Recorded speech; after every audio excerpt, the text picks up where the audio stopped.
Programme इस वक्त हमें ज्वाइन कर चुके हैं ओवरसीज एम्प्लॉयमेंट प्रमोटर्स के एक्सपर्ट अदनान पराचा। बहुत शुक्रिया, आप हमारे साथ स्टूडियो में मौजूद हैं।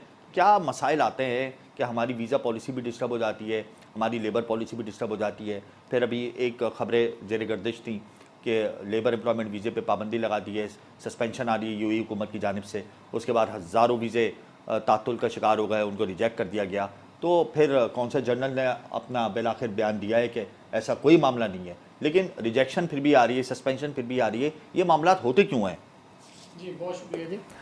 देखिए, सबसे पहले मैं हिज़ एक्सेलेंसी कौंसल जनरल साहब का शुक्रिया अदा करूँगा कि उन्होंने अपना मौक़िफ़ दिया यूएई गवर्नमेंट की तरफ से।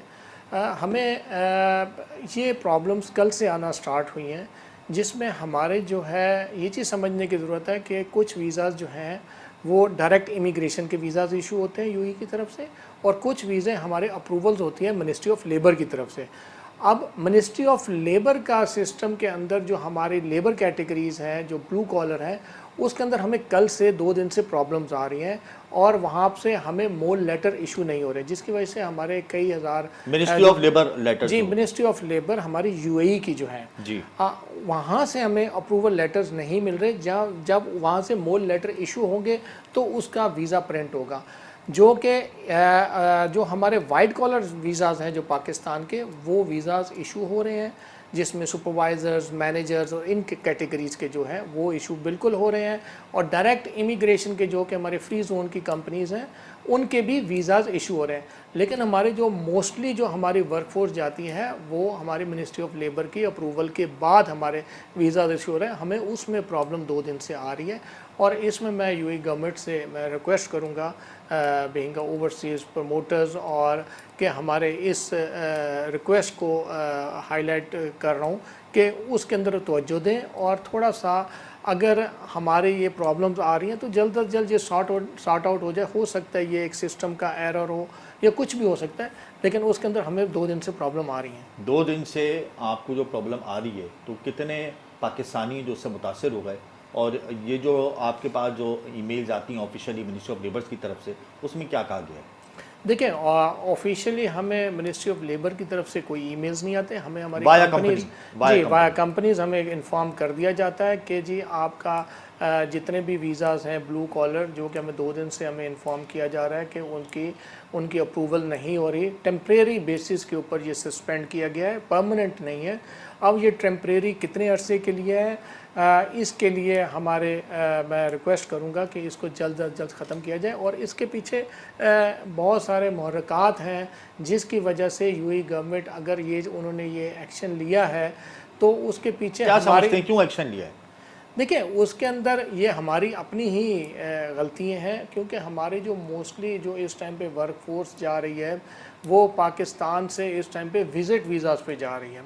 वे एम्प्लॉयमेंट वीज़ाज़ के लिए नहीं जा रही, वो विज़िट वीज़ाज़ पे यहाँ से वहाँ जा रही है, और वहाँ पे एक सर्टन परसेंटेज जो है वहाँ पे जॉब का हसूल हासिल नहीं कर पाते, जिसकी वजह से वो फिर एब्सकॉन्डिंग्स में भी आते हैं, इलीगल एक्टिविटीज़ में भी आते हैं, और वो हर चीज़ में इन्वॉल्व होते हैं जो कि यूएई गवर्नमेंट की तरफ से पाबंदी है, जिसकी वजह से अब जब वो पाकिस्तानी इन चीज़ की एक्टिविटीज़ में इन्वॉल्व होते हैं, और जब हमारी यूएई गवर्नमेंट उसके ख़िलाफ़ एक्शन लेती है, तो वो कुछ अनासर, कुछ लोग जो हैं हमारे मुल्क की जागरसाई का सबब बनते हैं, और उसकी वजह से हमारा ये पूरा एक सिस्टम जो है वो रुक जाता है। अच्छा, ये बताएं कितने पाकिस्तानी हैं, उनकी क्या तादाद है जो 2 दिन से जिनके वीज़ा अप्लाई हो रहे हैं और उनको सस्पेंड करके रिजेक्ट किया जा रहा है? देखिए, हमारे ओवरसीज़ के अंदर हमारे तकरीबन 2400 से 2500 ओवरसीज़ प्रमोटर्स हैं जो एक्टिव इस टाइम पे अपना हिस्सा डाल रहे हैं पाकिस्तान की तरक्की के अंदर। उसमें बहुत से ऐसे लोग हैं जो सऊदी अरेबिया का बिज़नेस करते हैं, बहुत से ऐसे ओवरसीज़ प्रमोटर हैं जो कि यूएई का, कतर का, दूसरे ममालिक का बिज़नेस करते हैं जी। और जब वहाँ से कंपनीज़ की तरफ से हमें अप्रूवल मिल जाती है वीज़ा के, तो हम सैकड़ों वीज़ा डेली बेसिस के ऊपर हम मिनिस्ट्री ऑफ लेबर की तरफ हम फॉरवर्ड करते हैं थ्रू कंपनीज़। वो कंपनीज़ आगे वो फॉरवर्ड करके वहाँ से मोल लेटर इशू करते हैं। तो वो जो है हज़ारों की तादाद में हो सकते हैं कि इस टाइम पे मुख्तलिफ ओवरसीज़ प्रमोटर्स हैं, उनके वीज़ाज इस टाइम पे टेम्प्रेरी बेसिस पे स्टक हुए हुए हैं, जिसकी तरफ हमारी गवर्नमेंट ऑफ पाकिस्तान को, हमारी मिनिस्ट्री को थोड़ी सी तवज्जो देने की ज़रूरत होगी। और हमें ये वो सारी चीज़ें इक़दाम करने की यहाँ पे ज़रूरत है जिसकी वजह से हमारे जगरसाई वहाँ पे हो रही है, क्योंकि हमारे ही लोग जो हैं, मैं पिछले 1 साल से कह रहा हूँ कि हमारे लोग वहाँ पे जाके इलीगल एक्टिविटीज़ में इन्वॉल्व होते हैं जो कि वहाँ पे अलाउ नहीं है। जैसे वो भीख मांगते हैं या उनको अगर जॉब का असूल विज़िट वीज़े पे नहीं होता तो वो वहाँ से भाग जाते हैं। तो ये पाबंदियाँ हैं गवर्नमेंट ऑफ यूएई की तरफ से, उसको हमें फॉलो करना है। और यहाँ पे हमारे जो डिपार्टमेंटल हेड्स हैं उनको और हमें सबको बैठना पड़ेगा और इसकी तरफ एक प्रॉपरली एक प्लान आउट करना पड़ेगा ताकि हम ये विज़िट वीज़ा को है इसको स्क्रीन आउट कर सकें और एयरपोर्ट्स के ऊपर हम अपने इंटेलिजेंस को और उसको स्क्रीनिंग करके यहाँ से पाकिस्तानी बाहर जाए, ताकि ये हमारे, अगर हमें 2 दिन से जो प्रॉब्लम आ रही है, ये हमारी प्रॉब्लम सोल्यूशन की तरफ जा सके। रेमिटेंसेस कितनी हमें अर्न होती हैं यूएई से? देखिए, रेमिटेंसेस हमें तकरीबन 40 से 50 करोड़ डॉलर हमें मंथली बेसिस पे आ रही हैं और हमारे 16 से 17 लाख पाकिस्तानी इस टाइम पे यूएई के अंदर अपनी खिदमात मुख्तलिफ डिपार्टमेंट्स और मुख्तलिफ अदारों के अंदर सर अंजाम दे रहे हैं।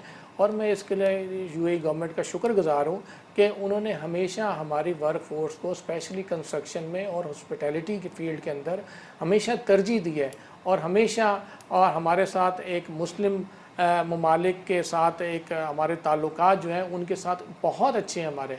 तो मैं तो ये रिक्वेस्ट करूंगा कि हमारा पाकिस्तान का इस टाइम पे कोटा भी इनहेंस किया जाए, यूएई गवर्नमेंट से रिक्वेस्ट करूंगा, और ताकि हम ज़्यादा से ज़्यादा वर्कफोर्स इस टाइम पे जो हमें रेमिटेंसेस की ज़रूरत है तो वो तब ही पॉसिबल है कि ताकि हमारे गल्फ़ स्टेट्स हमारे जो वीज़ाज़ का कोटा है उसको बढ़ाएँ। अच्छा, आपको अभी भी मुश्किलात का सामना है लेबर वीज़ों के हवाले से, लेकिन कौंसल जनरल ने अपना बयान दे दिया है कि ऐसी कोई पाबंदी आयद नहीं की गई, ऐसी कोई पाबंदी का ना गौर व फिक्र किया जा रहा है। तो अब इन फ्यूचर आप समझते हैं कि अगर ये मामला दोबारा से बेहतर हो जाते हैं तो रेमिटेंसेज में इजाफा होगा? कितने लोग बाहर जाने के लिए मुतमन्नी हैं? कितने वीज़े आपने अप्लाई किए हुए लेबर? कितने ब्लू कॉलर के जो वीज़े हैं वो सबसे ज़्यादा पाकिस्तान में कौन से शहर से जा रहे हैं? इस हवाले से क्या डिटेल है आपके पास? देखिए, मैं दोबारा शुक्रिया अदा करूंगा कौंसल जनरल साहब का कि हिज़ एक्सीलेंसी के उन्होंने अपना एक मौक़िफ़ दिया, बयान दिया। लेकिन हमें भी 2 दिन से जो प्रॉब्लम हम फेस कर रहे हैं वो हमारा एक दरख्वास्त के सूरत में हम पेश कर रहे हैं कि हमारे मिनिस्ट्री ऑफ लेबर के वहाँ से जो वीज़ाज़ हमारे मोल लेटर्स नहीं इशू हो रहे लेबर क्लास के, जिसमें तमाम ब्लू कॉलर कैटेगरीज़ हैं, उसकी तरफ थोड़ा सा हमारी दरख्वास्त की तरफ तवज्जो दी जाए। और इसके अंदर ये देखें, रेमिटेंसेस के अंदर इजाफा तभी मुमकिन है कि जब हमारी वर्कफोर्स ज़्यादा से ज़्यादा जाएगी। जैसे कि मैंने आपको बताया कि 16 से 17 लाख पाकिस्तानी वहाँ पे यूएई के अंदर मुख्तलिफ अदारों के अंदर अपनी खिदमात पेश कर रहे हैं। अब हमारा जैसे ही कोटा इंक्रीज़ होगा तो हम इन रेमिटेंसेस को $1 अरब पर मंथ पे भी ला सकते हैं। इट्स ऑल डिपेंड कि हमारे खाली यूएई से रेमिटेंसेज $1 अरब हो सकती हैं आपके? जी बिल्कुल हो सकती हैं, क्योंकि हमारे यूएई गवर्नमेंट ने हमेशा हमें सपोर्ट की है, हमें हर लेवल पे हर जगह पे उन्होंने सपोर्ट की है। और मैं अभी भी यही दरख्वास्त करूंगा कि हमें इस टाइम पे आपकी सपोर्ट की ज़रूरत है। सही है। यहाँ पर मुझे ब्रेक लेना है अदनान साहब, गुफ्तगू का सिलसिला जारी रहेगा। या वक्त तो ब्रेक का हमारे साथ रहिएगा।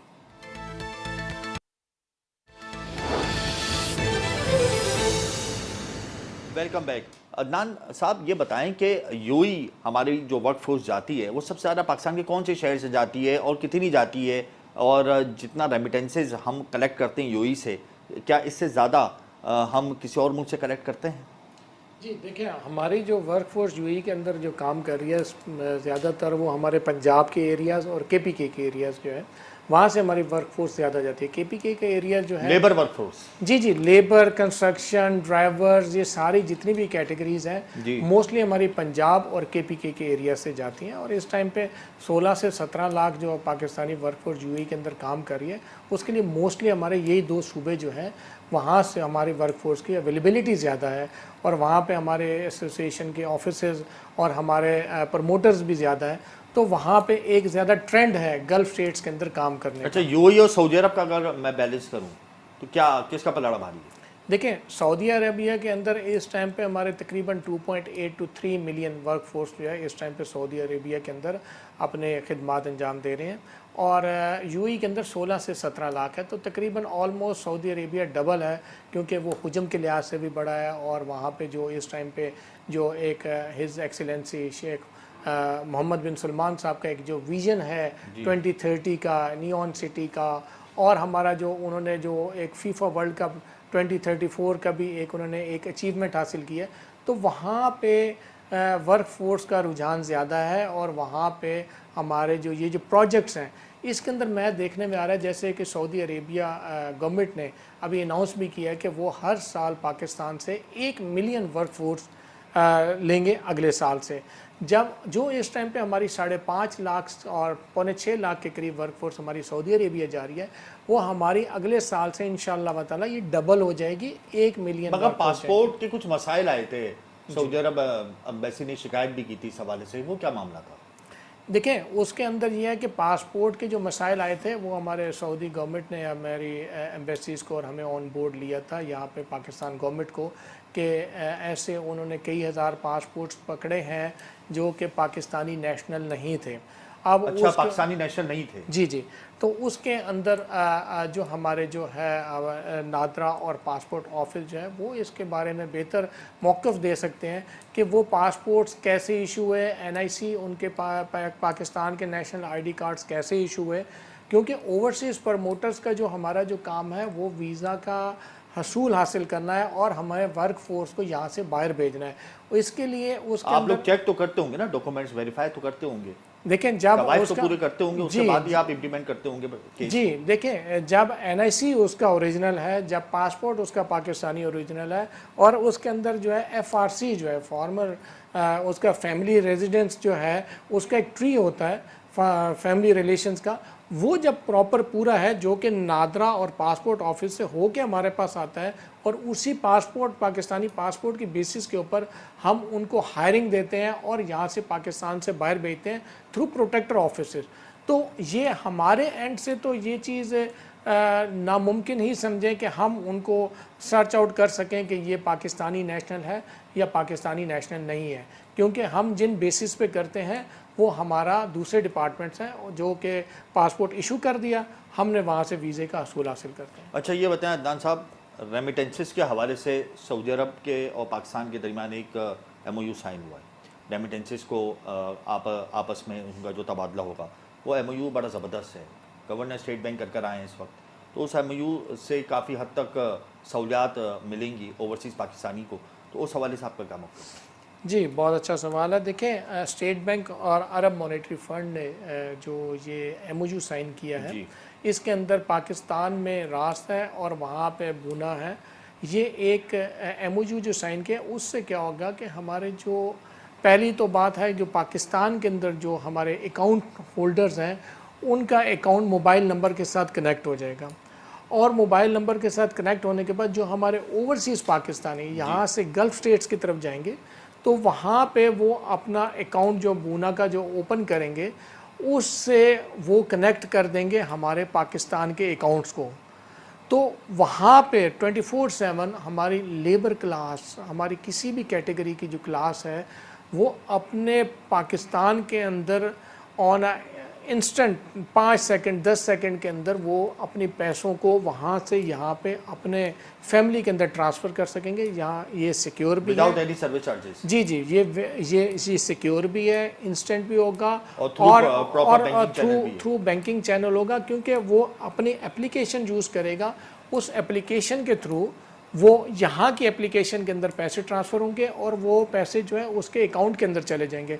अब उसके अंदर वो 2 अकाउंट को अपने साथ कनेक्ट करेगा, इंटरलिंक करेगा, 3 को करेगा, ताकि वो अपनी फैमिली को, बच्चों को, इसका बाकायदा फ्रेमवर्क तैयार हो रहा है? जी, इसका बाकायदा फ्रेमवर्क तैयार कर रहे हैं, स्टेट बैंक भी तैयार कर रहे हैं और वहाँ से जो अरब मॉनेटरी फ़ंड है वो भी एक फ्रेमवर्क तैयार कर रहे हैं, और ये आने वाले वक्त के अंदर इसका इतना आसान हो जाएगा कि रेमिटेंसेस भेजने के लिए 2-2 3-3 दिन जो हमारे पाकिस्तान में रह फैमिली जो ओवरसीज़ पाकिस्तानी की रह रही थी, तो उसके लिए इंतज़ार नहीं करना पड़ेगा। 2 से 4 मिनट के अंदर वहाँ से पैसे ट्रांसफ़र होंगे, यहाँ पे उनके अकाउंट में आ जाएंगे और यहाँ से उसके ओवरसीज़ पाकिस्तानी की फैमिली उस पैसे को थ्रू ATM या बैंक चेक के थ्रू वो कैश करा लेंगे। अच्छा अदनान साहब, ये बताएं, पाकिस्तान से ब्लू कलर और वाइट कॉलर सबसे ज़्यादा कौन सी नौकरियों के जो लोग हैं वो मुल्क से बाहर जा रहे हैं? स्किल वर्कर जा रहा है, अनस्किल जा रहा है, और कौन से ममालिक जा रहे हैं? इस हवाले से कोई फिगर्स हैं आपके पास? देखें, इसके अंदर जो हमारे जो फिगर्स हैं, जो सबसे पहले तो मैं ये बताना चाहूँगा कि ऑलमोस्ट 95% हमने जो पिछले साल का जो टारगेट था वो हमने अचीव कर लिया। लास्ट ईयर हमारे जो है 2022 के अंदर जो हमारी वर्क फोर्स गई थी 8,29,000 के करीब गई थी। इस साल हम अल्हम्दुलिल्लाह तकरीबन 7.5 लाख वर्क फोर्स से ज़्यादा इस टाइम तक अब तक कर चुके हैं। और इस साल चुके हैं 7.5 जी जी जी जी मुख्तलिफ ममालिक के अंदर एम्प्लॉयमेंट वीज़े के ऊपर वो भेज चुके हैं through blue collar white collar दोनों जी सब मिला के थ्रू प्रोटेक्टरेट ऑफिस, जिसके अंदर स्पेशली हमें जो सपोर्ट मिलती है वो हमारे गल्फ़ स्टेट्स की तरफ मिलती है, सऊदी अरेबिया और UAE, कतर और बाकी हमारे यूरोपियन कंट्रीज़ और दूसरे अमेरिका वगैरह है शामिल है इसमें। तो इसमें हमारा जो टारगेट है इस दफ़ा तकरीबन 8,60,000 से 8,70,000 के करीब वर्क फोर्स को बाहर भेजने का है, जो कि जैसे सऊदी गवर्नमेंट ने अनाउंस किया था कि हम नेक्स्ट ईयर से तकरीबन 1 मिलियन वर्क फोर्स पाकिस्तान से एनुअली लेंगे। तो अगर जब वो एप्लीकेबल हो जाएगा तो इंशाअल्लाह ताला अगले साल से हमें देखने में आएगा कि 14 से 15 लाख वर्क फोर्स हमारे गल्फ़ स्टेट्स और यूरोपियन कंट्रीज़ की तरफ जा सकेंगे। अब यहाँ हमारा जो तनासुब है बात भेजने का वर्क फोर्स वो यूरोप में कितना है? देखिए वो बहुत कम है, इसको बढ़ाने की ज़रूरत है। उसकी वजह क्या है? देखें उसकी बहुत सारी वजूहत हैं। एक तो खारजा पॉलिसी हमारी या कमर्शियल अटैचीज़ हैं, क्या हैं? देखें इसमें हमारी जो वहाँ के हमारे जो कॉन्सुलेट्स हैं उनके CWOs और वहाँ के जो कंसर्न है, ठीक है, उनको भी थोड़ा सा हमें ऑन बोर्ड लेना पड़ेगा। हम ओवरसीज़ प्रमोटर्स जो हैं, हम पाकिस्तान की तरक्की के अंदर शाना बेशाना उनके साथ खड़े हैं। देखिए वहाँ पे रिक्वायरमेंट है, यूरोप के अंदर जो रिक्वायरमेंट है तकरीबन 12 से 15 lakh work force annually requirement है, जो कि उन्होंने पूरे अक्रॉस द वर्ल्ड मांगी है। अब पाकिस्तान उसके अंदर क्या पार्टिसिपेशन करता है, पाकिस्तान से कितनी वर्क फोर्स भेज सकते हैं, ये डेफिनेटली हम अपने डिपार्टमेंट्स की तरफ देखते हैं कि जैसे ही वो एग्रीमेंट साइन करते हैं G2G, तो हम ये रिक्वेस्ट करते हैं कि उसको B2B भी किया जाए, ताकि जब वो B2B होगा तो हमारे जो ओवरसीज़ प्रमोटर हैं उनके लिए उन ममालिक की तरफ जाना उसका हसूल आसान हो जाएगा। हमें वीज़ाज़ का एक्सेस दिया जाए ताकि हम यूरोपियन कंट्रीज़ की तरफ जाके हम तमाम ओवरसीज़ प्रमोटर वहाँ से बिज़नेस को जनरेट करें। आपको नहीं लगता कि लिटरेसी का एक इशू आ जाता है बीच में? अगर लिटरेसी का इशू रिजॉल्व कर दे गवर्नमेंट या लोकल लेवल पे भी अगर ये इशू रिजॉल्व हो जाए तो काफ़ी हद तक हमें सहूलियात मिल सकती हैं। देखिए जो यूरोपियन कंट्रीज़ के अंदर जो है वो 2 चीज़ मांगते हैं। एक तो वो उनके अपनी बेसिक लैंग्वेज मांगते हैं, जिस भी मुल्क के अंदर आप जाए वहाँ की बेसिक लैंग्वेज वो बेसिक लैंग्वेज है। वो नॉर्मली यहाँ पे 8 से 10 जमात पास जो बच्चा है वो लैंग्वेज कर सकता है। इवन कि मैं ये समझता हूँ कि वो 5 क्लास पास भी अगर लेबर भी है तो वो भी कर सकती है। वो सिर्फ एक्सेंट के अंदर वो चीज़ उनकी बेसिक लैंग्वेज को समझने की ज़रूरत है। उसके मुख्तलिफ अदारे लिटरेसी इशूज़ तो हैं ना? जी जी बिल्कुल, वो तो देखिए लिटरेसी इश्यूज़ हैं तो हमारी जो 80 to 85% जो वर्क फोर्स है वो लेबर क्लास में जा रही है, तो वो सब कुछ है। अब हमें उसको ओवरकम करना है, उसको हमने कंट्रोल करके हमने जो हमारी वो यूथ जो कि मैट्रिक इंटरमीडिएट पास है और जो कि हमारे हर साल 4-4.5 लाख ऐड हो रही है ग्रेजुएशन करके इंटरमीडिएट करके, उसको हमें यूटिलाइज़ करना है। और वो यूटिलाइजेशन उसकी सबसे आसान जो है यूरोपियन कंट्रीज़ हैं। यूरोपियन कंट्रीज़ की वहाँ यहाँ पे पाकिस्तान में जो मुख्तलिफ इंस्टीट्यूट रेमिटेंसेस में सबसे पहला नंबर सऊदी अरब का है, दूसरा नंबर UAE का है, फिर उसके बाद UK और USA का आता है जी। इसके अलावा हमारे पास कोई बड़ी सोर्स नहीं है रेमिटेंसेस की जी। इसी सोर्स को बढ़ाने के लिए तो हम ये कह रहे हैं जंगी बुनियादों पर कौन से इकदाम उठाने चाहिए हुकूमत को? क्या मशवरा देते हैं आप आखिर में? देखें, एक तो बाहर जो हमारे ओवरसीज़ पाकिस्तानी है जैसे कि स्टेट बैंक और अरब मॉनेटरी फ़ंड ने एक MOU साइन किया है, ये एक अच्छी चीज़ है। इससे थोड़ी सी हमारी जो रेमिटेंसेस हैं उसके अंदर एक अपग्रेडेशन आएगी। दूसरी ये है कि जो ओवरसीज़ पाकिस्तानी जो हमारे गल्फ़ स्टेट्स के अंदर रह रहे हैं उनको हमें फैसिलिटेट करने की ज़रूरत है। वो जो भी वो वहाँ से रेमिटेंसेस भेज रहे हैं उसको ईजीएस्ट बनाने की ज़रूरत है। तीसरी, हम उनको पाकिस्तान के अंदर कोई अच्छे मौके प्रोवाइड करें जिससे ये है कि पाकिस्तान के अंदर वो इन्वेस्टमेंट भी कर सकें और पाकिस्तान की तरफ रेमिटेंसेस में इजाफा मुमकिन हो सके। बहुत शुक्रिया अदनान साहब, आपने अपने कीमती आरा से हमें मुस्तफ़ीद किया। इसमें